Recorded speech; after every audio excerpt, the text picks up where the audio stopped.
Airport को लेकर बड़ी खबर है। केंद्रीय कैबिनेट ने ग्रीनफील्ड एयरपोर्ट को मंजूरी दे दी है। 1500 करोड़ से ज्यादा के पैसों को सैंक्शन कर दिया गया है। कोटा बूंदी एयरपोर्ट का निर्माण अब जल्द शुरू हो जाएगा। स्पीकर बिरला के प्रयास इसमें काफी महत्वपूर्ण रहे। एयरपोर्ट निर्माण की प्रक्रिया उनके प्रयासों से ही पहले से जारी रही है। एयरसाइड और टर्मिनल के लिए 850 करोड़ के टेंडर जारी हो चुके हैं। 1000 यात्री क्षमता का ये एयरपोर्ट रहने वाला है। 20,000 वर्ग मीटर क्षेत्रफल का इसका टर्मिनल होगा। 3200 मीटर लंबा और 45 मीटर चौड़ा रनवे एयरपोर्ट पर बनकर तैयार होगा। A321 श्रेणी के विमानों की पार्किंग के लिए 7 रनवे बनेंगे।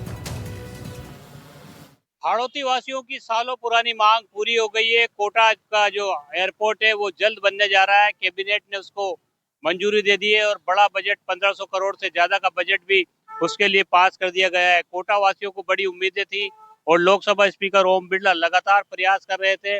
उनके प्रयास रंग लाए हैं। हालांकि एयरपोर्ट का जो काम है वो पहले ही जो काम थे वो 800 करोड़ से अधिक के काम जो है शुरू कर दिए गए थे, लेकिन कैबिनेट की द्वारा बड़े बजट की घोषणा के बाद जो है उम्मीदों को पंख लग गए हैं। यानी अब बहुत जल्द जो है कोटा में एयरपोर्ट की सौगात कोटा वासियों को मिलेगी। राकेश जी, लंबा इंतजार था लोगों को, अब ये सपना पूरा होने जा रहा है और कोटा की उम्मीदों को पंख लगेंगे। माननीय लोकसभा अध्यक्ष और कोटा बूंदी के लोकप्रिय सांसद ओम जी बिरला लगातार कोटा बूंदी में हवाई अड्डे की स्थापना के लिए प्रयासरत थे और पिछली सरकार, जब प्रदेश में कांग्रेस की सरकार थी, उस दौरान भी उन्होंने बहुत प्रयास किए, किंतु कांग्रेस की सरकार नहीं चाहती थी कि इसका श्रेय भारतीय जनता पार्टी के नेताओं को या माननीय लोकसभा अध्यक्ष को मिले। इसलिए उस दौरान उसमें लगातार हवाई अड्डा निर्माण में रोड अटकाने का काम पिछली सरकार ने किया। बड़ी सौगात जो है कोटा को मिली है। युवाओं में भी बहुत मन में था क्योंकि एयरपोर्ट की कमी यहाँ पर रहती थी हमेशा। अब जो है कई सारे रास्ते खुलेंगे। इससे कोटा उन्नति की ओर बढ़ेगा। जो आर्थिक मंदी और व्यापार का जो विपक्ष मुद्दा उठा रहा है वो दूर होगा। बार बार विपक्षी लोग ये कहते थे कि कोटा में हवाई अड्डा नहीं आएगा। ये उनके ऊपर एक तमाशा है कि भाई साहब ने जो बोला था वो करके दिखाया। ओम जी भाई साहब जिंदाबाद।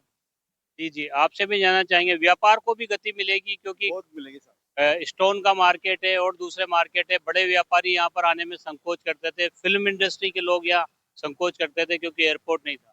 व्यापारियों के लिए तो बहुत ही फायदेमंद है, क्योंकि व्यापारियों के लिए समय की कीमत है। समय पे सारा काम होएगा इससे। और कोटा की जो पुरानी मांग थी वो बहुत पूरी हो गई, इसलिए हवाई अड्डा बहुत अतिशीघ्र अब बनना चाहिए। ये बहुत खुशी की बात है। उम्मीद की जानी चाहिए जल्द ही कोटा एयरपोर्ट का निर्माण होगा और यहाँ पर जो तमाम चीजें जिस तरह के तमाम व्यवस्था यहाँ पर है उन सब का फायदा कोटा की अर्थव्यवस्था को भी मिलेगा और कोटा का नाम देश और दुनिया में जाना जाएगा।